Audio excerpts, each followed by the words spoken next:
簡單易做，粉絲爽滑，色香味全。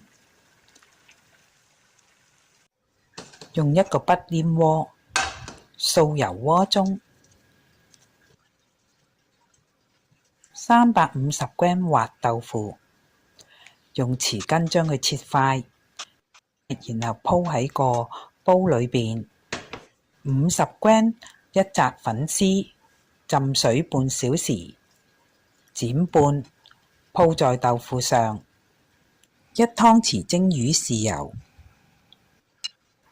，300g 無頭去腸大蝦，鋪喺粉絲上邊，不可重疊。1小撮鹽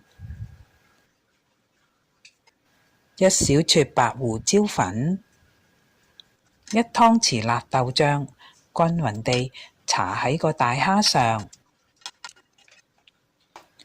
1湯匙味淋，蓋好，開中火煮10分鐘，咁就做好啦。